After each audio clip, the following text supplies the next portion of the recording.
21শে পদকপ্রাপ্ত বর্ষিয়ান অভিনেতা এটিএম শামসুজ্জামানের পঞ্চম মৃত্যুবার্ষিকী আজ।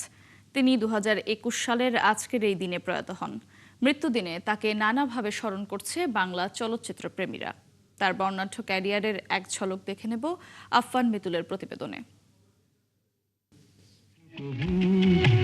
1965 সাল থেকে ছোট ছোট চরিত্র অভিনয় করলেও 1976 সালে মুক্তিপ্রাপ্ত আমজাদ হোসেনের নয়নমণি তাকে খল চরিত্রে এনে দেয় অসামান্য খ্যাতি।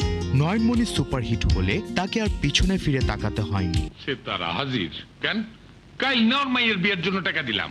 এটিএম শামসুজ্জামানের উল্লেখযোগ্য ছবির মধ্যে রয়েছে সূর্য দিগল বাড়ি, লাঠিয়াল, জাদুরবাসী, অশিক্ষিত, গোলাপি এখন ট্রেনে, ছুটির ঘণ্টা, চাপাডাঙ্গার বউ, দাইকে, চোরাবালি, মোল্লাবাড়ির বউ, খায়রুন সুন্দরী, হাজার বছর ধরে, গেরিলা, ডাক্তার বাড়ি। কি সুন্দর মাইয়াডা, তোর ক্লাসিও জুবানকালে দেখতেই দেখতো।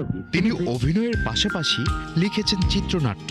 প্রথম কাহিনী ও চিত্রনাট্য লিখেছিলেন জলছবি সিনেমার জন্য। এরপর শতাধিক ছবির কাহিনী ও চিত্রনাট্য লিখেছেন। 2009 সালে এবাদত নামের প্রথম সিনেমা পরিচালনা করেন এটিএম শামসুজ্জামান। আছে কারিশমা আছে, সব বলবো তোমার, সব আমি খুইলা বলবো। দীর্ঘদিন তিনি সিনেমার পাশাপাশি নাটক ও টেলিফিল্মে অভিনয় করেছেন। তার অভিনীত শত শত নাটক রয়েছে। এর মধ্যে উল্লেখযোগ্য রঙের মানুষ, ভবের হাট, শিলবাড়ি, ঘরকুটুম, নোয়াশাল, শতবর্ষে দাদাজান, সেরা কিপটুস, নাপিত, গরুচোর, তরিকালি হাটার। ওয়ালাইকুম আসসালাম। এটিএম শামসুজ্জামান প্রথমবার জাতীয় চলচ্চিত্র পুরস্কার পেয়েছেন 1987 সালে। কাজী হায়াতের দাইকে ছবিতে অভিনয়ের জন্য শ্রেষ্ঠ অভিনেতার পুরস্কার পান। 2012 সালে রেদওয়ান রনি পরিচালিত চোরাবালি ছবিতে পার্শ্ব চরিত্রে অভিনয়ের জন্য জাতীয় চলচ্চিত্র পুরস্কার পান এই নন্দিত অভিনেতা। শিল্পকলায় অসামান্য অবদানের জন্য 2015 সালে পান 21শে পদক।